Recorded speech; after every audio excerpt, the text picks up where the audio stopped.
انداز نہیں ہوگا۔ بعض لوگ ہمارے پاس آتے ہیں، جناب یہ بچہ ہے اس کے لیے دعا کر دیجئے، یہ نماز پڑھے۔ چلو میں نہیں پڑھتا، ہم نہیں پڑھتے، یہ تو پڑھیں۔ تو میں کہتا ہوں یہ کیسے پڑھیں؟ آپ خود پڑھیں، گھر میں مصلی بچھائیں تو خود بخود اولاد کو ترغیب ہوگی۔ ہاں، زندوں سے مردہ، مردوں سے زندہ، ایسی مثالیں بھی ہیں۔ حضرت نوح علیہ السلام کے گھر میں بھی نالائق بیٹا پیدا ہو گیا۔ تو ایسا ہو جاتا ہے، بعض اوقات اچھے لوگوں کی اولادیں بھی بگڑ جاتی ہیں اور بعض اوقات برے لوگوں کی اولادیں بھی اچھی ہو جاتی ہیں، لیکن ضابطہ یہ نہیں ہے، یہ کبھی کبھی ہوتا ہے۔ ضابطہ یہ ہے کہ اچھے لوگوں کی اولادیں اچھی ہوتی ہیں، برے لوگوں کی اولادیں بری ہوتی ہیں۔ جو ماں باپ کا عمل ہو اس کا عکس اولاد پہ پڑتا ہے، اچھا ہے یا برا ہے۔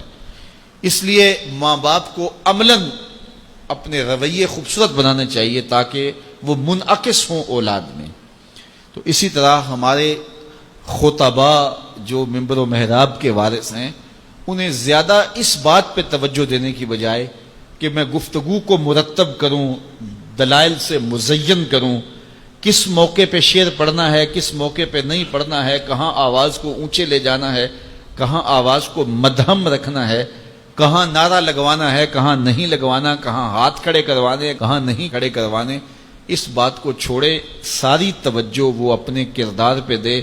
پھر کردار کے اندر سے پھوٹ کر جو گفتگو نکلے گی وہ ٹوٹے لفظ بھی ہوں گے، دلوں کو جوڑ دیں گے۔ اشہد بلال عند اللہ اشہد، بلال کا اشہد ہی وہ دھوم مچا دیتا ہے کہ لوگوں کا اشہد بھی وہ دھوم نہیں مچاتا جو بلال کا اشہد دھوم مچاتا ہے۔ اس لیے ہمیں زیادہ توجہ اپنے کردار کی طرف دینی چاہیے۔ اقبال نے کہا تھا، واعظ قوم کی وہ پختہ خیالی نہ رہی، برق طبعی نہ رہی، شعلہ مکالی نہ رہی، رہ گئی رسم آذاں روح بلالی نہ رہی، فلسفہ رہ گیا تلقین غزالی نہ رہی، مسجد مرثیہ خواہیں کہ نمازی نہ رہے، یعنی صاحب اوصاف وہ حجازی نہ رہے۔ تو آج ہماری گفتگو تو زیادہ ہے، جتنے چینل چل رہے ہیں، یہ ماہر سے عام آئے گا تو کیسے کیسے نکلیں گے دین سکھانے والے۔ اب تو سارا سال جو لوگوں کو ڈانس سکھاتے ہیں، رمضان میں وہ دین سکھانے آ جاتے ہیں، اور کیسے کیسے روپ اور کیسے کیسے چہرے جو ہیں وہ میڈیا کے اوپر بیٹھے ہیں، وہ سارے دین سکھا رہے ہوتے ہیں، لیکن کوئی ایک بھی نہیں سیکھ پاتا، اس لیے کہ دین لفظوں سے نہیں سکھایا جاتا، دین عمل سے سکھایا جاتا ہے۔ میرے اور آپ کے آقا و مولا کی ظاہری زندگی اس دنیا کے اوپر جو حضور گزار کے گئے ہیں کتنی ہے؟ 63 سال۔ 40 سال تک حضور نے اعلان نبوت ہی نہیں کیا۔